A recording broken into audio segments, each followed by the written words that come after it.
네, 한 주 동안 기업 CEO들의 동향을 살펴보는 CEO 풍향계 시간입니다. 네, 오늘은 김정주 NXC 이사와 구현모 KT 대표 이야기를 김종력 한지희 기자가 전해드립니다. 게임 업계에 큰 별이 졌습니다. 국내 최대 게임 회사 넥슨의 창업주 김정주 NXC 이사가 지난달 말 미국 하와이에서 별세했습니다.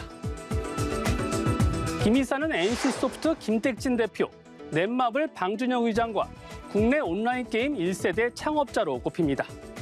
벤처 신화의 주인공인 만큼 그의 별세 소식에 게임과 IT 업계는 충격에 빠졌습니다. 1994년 넥슨을 창업한 김 이사는 1996년 세계 최초로 온라인 다중접속 역할 수행 게임 바람의 나라를 내놔 단숨에 주목을 받았습니다. 이후 메이플 스토리, 카트라이더 등을 히트시켰고 넥슨은 2020년 국내 게임 업계 최초로 연매출 3조 원을 돌파했습니다. 이 과정에서 김 이사는 10조 원에 이르는 천문학적인 부도 쌓았죠.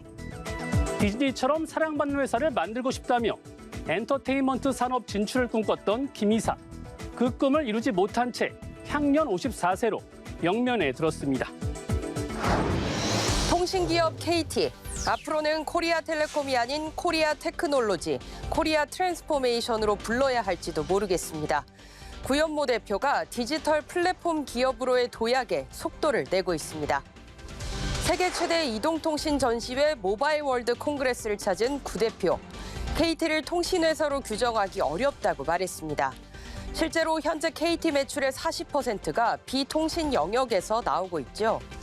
재작년 취임한 구 대표는 통신 사업만으로는 성장에 한계가 있다고 보고 체질 개선에 나섰습니다. 약 3조 5천억 원을 인공지능과 디지털 전환, 미디어 콘텐츠 부문에 투자했습니다. AI 스피커 기가지니, K뱅크 클라우드 인터넷 데이터 센터, KT 스튜디오 지니가 대표적이죠.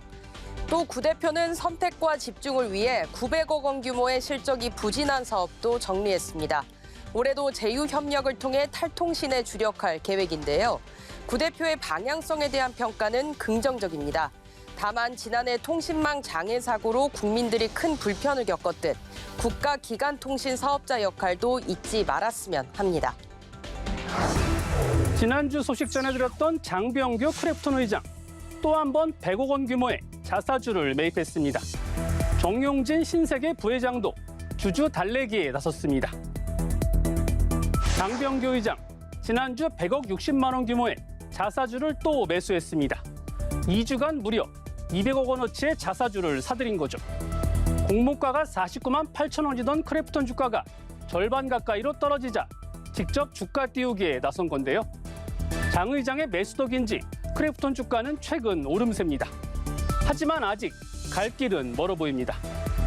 이마트도 1,215억 원을 들여 자사주 100만 주를 매입한다고 밝혔습니다. 주가가 52주 최저가까지 밀리자 정용진 부회장이 직접 결정한 것으로 보입니다.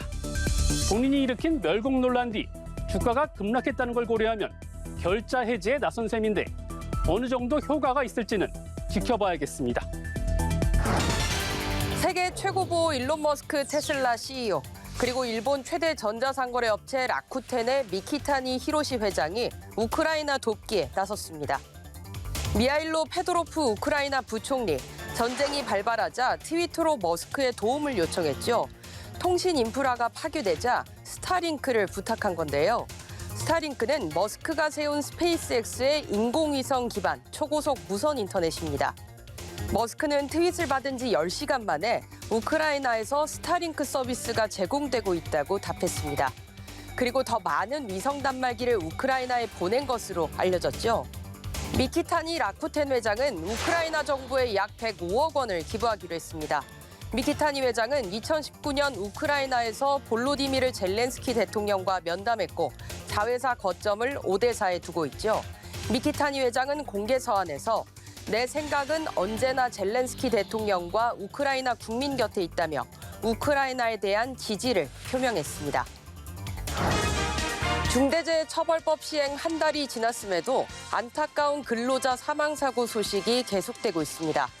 처벌보다 예방에 무게를 둔 법인 만큼 CEO들이 안전 강화에 더 힘써 주셔야 할 것 같습니다. 지금까지 CEO 풍향기였습니다.